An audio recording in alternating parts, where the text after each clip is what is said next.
सूरत केंद्रीय जल मंत्री बनने के बाद सीआर पाटिल ने लोगों से प्राकृतिक जल संरक्षण की अपील की। लोगों से जल संचयन कर जल संरक्षण करने की अपील की गई है। सीआर पाटिल की अपील के बाद लोग जल संरक्षण के लिए प्रेरित हुए। सूरत के भीमराट गांव में जल संचयन संयंत्र का निर्माण किया गया। वर्षा का जल भूमि में एकत्रित होता है।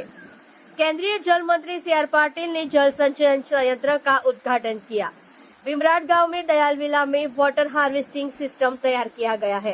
जैसे ही सीआर पाटिल को केंद्रीय जल मंत्री बनाया गया, उन्होंने पानी की समस्या के समाधान के लिए प्रयास शुरू कर दिए हैं। मिट्टी में पानी का स्तर बढ़ाने और पर्यावरण को संरक्षित करने का प्रयास शुरू किए गए हैं। आप देख रहे हो crime open news Nathu Singh Shekhawat के साथ। आप पहलो कार्यक्रम હું કહી રહ્યો છું કે જેમાં દયાજી વિલાના સૌ આગેવાનોએ પોતે પોતાના બંગલાનો આ પાણી એ સીધું એ નીચે જમીનમાં ઉતરે એના માટે 20 ફૂટ સુધી અંદર બોર કરીને એમાં પાઇપ નાખ્યો છે। એને જે સ્ટોમ વોટર ડ્રેનેજની વ્યવસ્થા હતી કે પાણી વરસાદી પાણીના નિકાલની વ્યવસ્થા હતી, એને બદલે એને જમીનમાં ઉતારવા માટે એમણે આખી લાઈન જોડી છે। તો આપ સૌને એના માટે ખૂબ ખૂબ અભિનંદન આપું છું।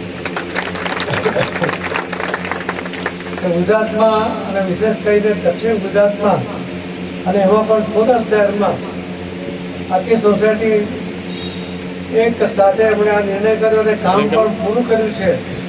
એના માટે ખૂબ ખૂબ આપને અભિનંદન આપું છું।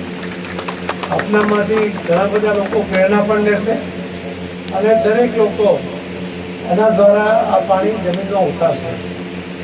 અમે અમારા મંત્રાલય તરફથી તો વ્યવસ્થા વિચારી રહ્યા છીએ, પણ સાથે સાથે સુરત મહાનગરપાલિકા પણ 70% રાજ્ય સરકારમાંથી ગ્રાન્ટ આપે છે, 20% સાંસદ ધારાસભ્ય કોર્પોરેટરની ગ્રાન્ટમાંથી આપે છે અને 10% કોર્પોરેશન પોતે આપે છે।